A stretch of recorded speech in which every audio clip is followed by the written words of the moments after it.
प्यारे बच्चों, आज हम लोग मोल कॉन्सेप्ट के बारे में चर्चा करेंगे। Some basic concepts of chemistry का यह इम्पोर्टेंट क्लास है। मोल के साथ कॉन्सेप्ट जुड़ा हुआ है, मतलब ए इम्पोर्टेंस रखता है केमिस्ट्री में। इस तरह से हम समझें कि mole is a chemical tools. Chemistry में यह एक औजार की तरह काम करता है जिसके सहारे हम केमिस्ट्री के बहुत सारे प्रॉब्लम को इजीली सॉल्व कर पाते हैं। मोल वर्ड आया कहाँ से? ए लैटिन वर्ड है जिसे सर ऑसवाल्ड ने इंट्रोड्यूस किया था। सर ऑसवाल्ड इन्होंने इंट्रोड्यूस किया था 1896 में मोल वर्ड को। मोल का मतलब होता है हीप या पाइल, जिसे ढेर कहते हैं। ढेर क्या चीज का है? यह एक सर्टेन नंबर्स का समूह है, सेट्स है। कितने नंबर्स का है? वो है 6.022 इंटू 10 to the power 23। ये नंबर दिया हुआ है सर एवोगैड्रो के द्वारा। ये साइंटिस्ट हैं, इन्होंने एक्सपेरिमेंटली इस नंबर को डिराइव किया था। उन्होंने ही बताया कि एक मोल में इतना संख्या होता है। तो ये जो कॉन्सेप्ट है कहाँ से आ रहा है?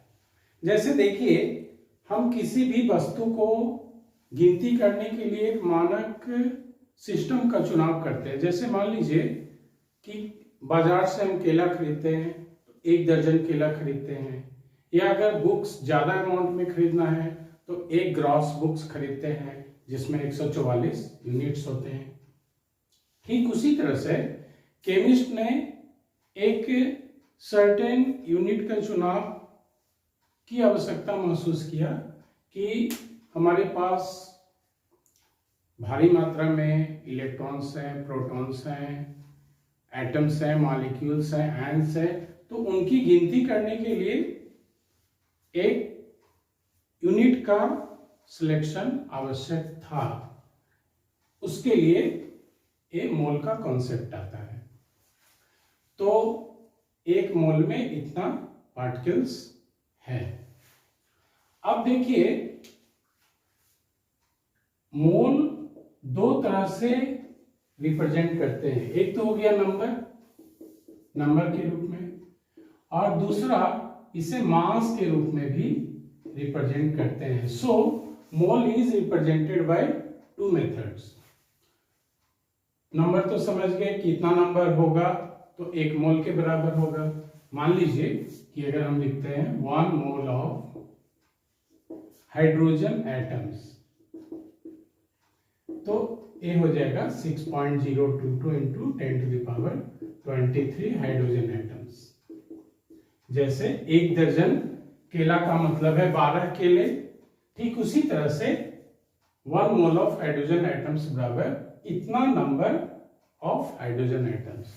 अगर यहाँ पे हाइड्रोजन एटम्स के जगह पर हम हाइड्रोजन मॉलिक्यूल्स लेते हैं, एक हाइड्रोजन मॉलिक्यूल H2 हो गया, और यहाँ पे 1 मोल लेते हैं, 1 मोल ऑफ हाइड्रोजन मॉलिक्यूल्स, तो वो भी हो जाएगा इतना नंबर हाइड्रोजन मॉलिक्यूल्स। चाहे वो एटम है, मॉलिक्यूल्स है, या आयंस है, इलेक्ट्रॉन्स है, प्रोटॉन्स है, न्यूट्रॉन्स है, कुछ भी रहे, जो माइक्रो पार्टिकल्स है, उसके लिए मोल का कॉन्सेप्ट है और वो इतना नंबर में होता है। मान लीजिए कि अगर 1 मोल BaCl2 लेते हैं, उसमें कितने नंबर ऑफ आयंस होंगे? चूंकि यह आयंस के रूप में होते हैं, Ba2+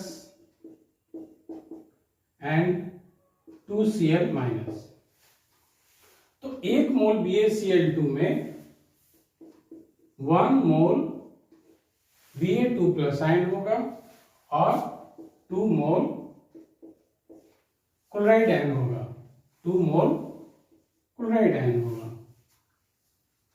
ठीक है, 1 मोल लेते हैं तो 1 मोल तो हमने पूरे को ले लिया 1 मोल, लेकिन चूंकि आयंस इसमें सेपरेटेड रहते हैं तो अलग अलग अगर हम काउंटिंग करेंगे 1 मोल ये हो गया और 2 मोल क्लोराइड का आयन हो गया। ठीक उसी तरह से अगर आप इसमें लेते हैं H2O, 1 मोल लेते हैं तो 1 मोल में आपका 2 मोल हाइड्रोजन एटम हो जाएगा, 2 मोल हाइड्रोजन एटम्स और 1 मोल ऑक्सीजन एटम।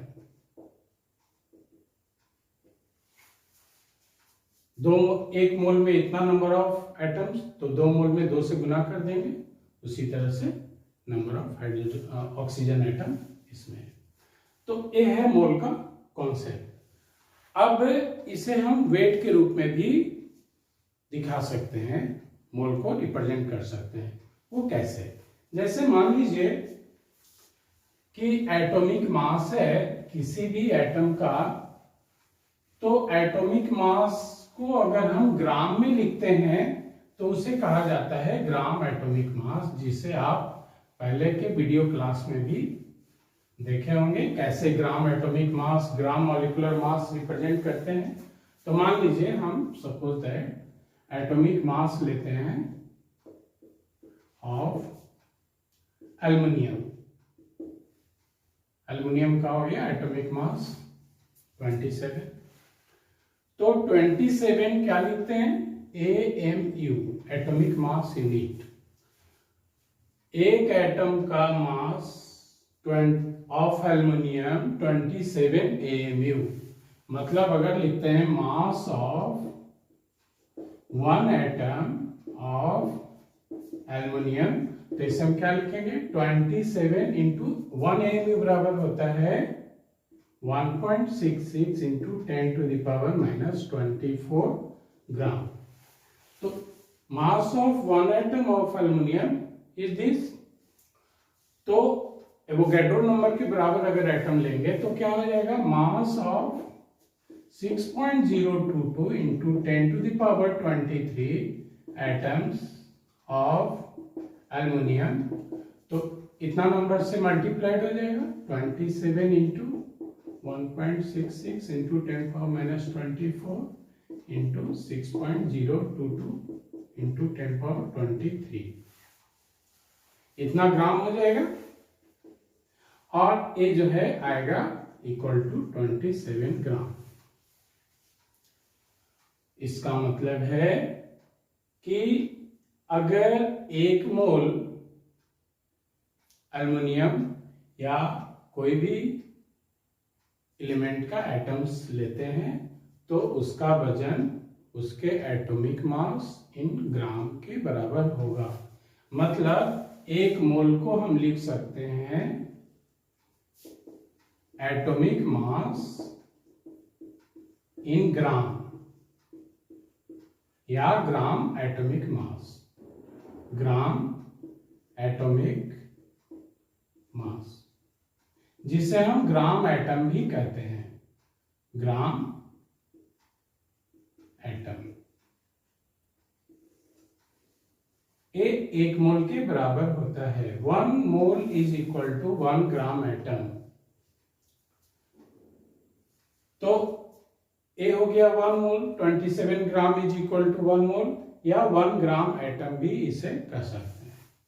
ठीक उसी तरह से ए तो हो गया एलिमेंट के केस में। अगर हम कंपाउंड लेते हैं तो वहां पे ग्राम मॉलिक्यूल लिखेंगे। जैसे मान लीजिए H2O है, एक मॉलिक्यूल, इसका अगर हम 1 मोल लेते हैं तो 1 मोल में इतना एटम्स हो जाएगा, और इतने एटम का जो वजन होगा इसके मॉलिक्यूलर मास को ग्राम में करेंगे उतना वजन हो जाएगा। इसका मॉलिक्यूलर मास कितना हो गया? 2 + 16 इक्वल टू 18, एंड 18 को ग्राम में करेंगे, दिस इज 1 मोल, और इसे हम लिख सकते हैं ग्राम मॉलिक्यूल, 1 ग्राम मॉलिक्यूल। तो इस तरह से मोल को वेट के रूप में भी रिप्रेजेंट करते हैं, नंबर के भी रूप में भी रिप्रेजेंट करते हैं। तो एक मास्टर फॉर्मूला हम लोग लिखते हैं जिससे जितने भी न्यूमेरिकल प्रॉब्लम्स है हम उसे सॉल्व कर सकते हैं। और मोल को अगर कोई गैस है तो गैस के केस में मोल को लीटर के रूप में भी रिप्रेजेंट करते हैं। किसी भी गैस के एक मोल का आयतन एनटीपी पे 22.4 लीटर होता है। Volume of 1 mole of any gas at NTP normal temperature pressure 25 degree Celsius and 1 atmospheric pressure P ये होता है बराबर 22.4 लीटर। किसी भी गैस का एक मोल का आयतन NTP पर 22.4 लीटर होता है। तो इस तरह से मोल को वॉल्यूम के रूप में भी रिप्रेजेंट करते हैं, मोल को वेट के रूप में भी रिप्रेजेंट करते हैं, मोल को नंबर के रूप में भी रिप्रेजेंट करते हैं। तो एक हमारे पास मास्टर फॉर्मूला है जिसके द्वारा हम सारे सवाल को बना सकते हैं। ये क्या है? Number of moles equal to weight of substance. कोई भी सब्सटेंस है, चाहे वो एलिमेंट्स है या मॉलिक्यूल्स है, आयंस है, कोई भी सब्सटेंस हो सकता है। Weight of substance divided by atomic weight, formula weight या आयनिक वेट। तो हम यहां लिख देते हैं formula weight. Weight of substance in gram, weight of formula weight in gram. एक ग्राम ग्राम कैंसिल हो जाएगा तो नंबर, मोल्स का कोई यूनिट नहीं होता है, ये जो है सिंपल है, नंबर होगा। So gram will be cancel out and ये हो गया वेट के टर्म में। नंबर के टर्म में हम लिखेंगे number of particles, number of particles divided by Avogadro number that is 6.022 into 10⁻23। जैसे फॉर्मूला वेट है तो जानते हैं एटॉमिक वेट इन ग्राम या मॉलिक्यूलर वेट इन ग्राम में अगर रिप्रेजेंट करते हैं तो 1 मोल के बराबर होता है, that is the Avogadro number and here weight corresponding number of particles. और इसको वॉल्यूम में हम लिख सकते हैं, नीचे मान लीजिए volume of any gas at NTP and divided by 22.4 litre. जैसे यहाँ पे 1 मोल के इक्विवेलेंट है, 1 मोल के इक्विवेलेंट है, सो यहाँ पे 1 मोल के इक्विवेलेंट हो गया। Volume of 1 mole of any gas at NTP 22.4 litre. So students यहाँ पे हमने तीनों को कंबाइन करके एक फॉर्मूला बनाया, this is the master formula. तो इस फॉर्मूला की सहायता से हम बहुत सारे प्रॉब्लम को इजीली सॉल्व कर सकते हैं। अब जैसे एक एग्जांपल लेते हैं, उस एग्जांपल से हम और क्लियर समझते हैं तो एक कंसेप्ट और क्लियर हो जाएगा। मान लीजिए 0.9 ग्राम वाटर है, उसमें पूछा जाता है कितने नंबर ऑफ मॉलिक्यूल्स है या कितने एटम्स ऑफ ऑक्सीजन है। तो कैसे कैलकुलेट करेंगे? प्रॉब्लम है 0.9 ग्राम H2O contains how much molecules of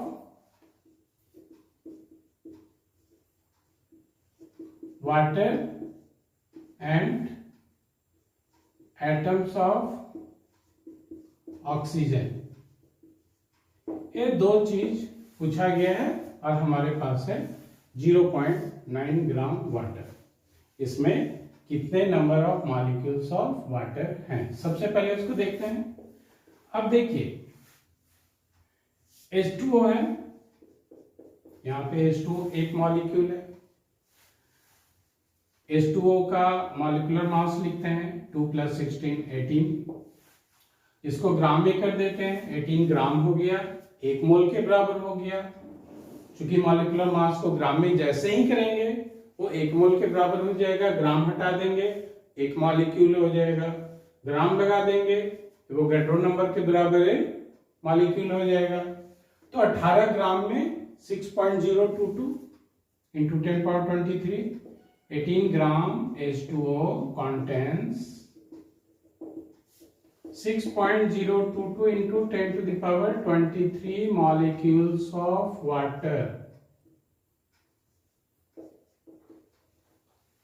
तो कितना है 0.9 ग्राम में कितना होगा, दिस by 18 into 0.9,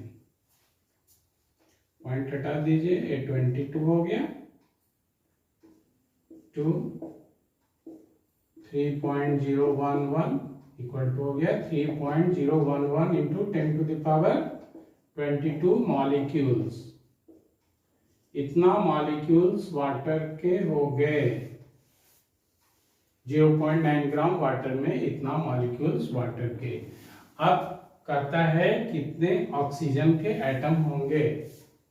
तो देखिए यहां पे एक मॉलिक्यूल अगर हम लेते हैं तो इसमें कितने ऑक्सीजन के एटम हैं, 1। अगर 2 मॉलिक्यूल लेते हैं वाटर के तो कितने ऑक्सीजन एटम हो गए, 2। तो यहाँ पे हमारे पास इतने नंबर ऑफ मॉलिक्यूल्स वाटर के हैं तो कितने ऑक्सीजन एटम होंगे, इतना ही होंगे। सो 3.011 into 10 power 22 atoms of oxygen will contained in this amount of water. So students, you will solve a lot of problems based on mole concept. You will try your best, और अगर कोई question नहीं बनता है आप send करेंगे। So in the next class we will proceed. Okay, bye, thanks.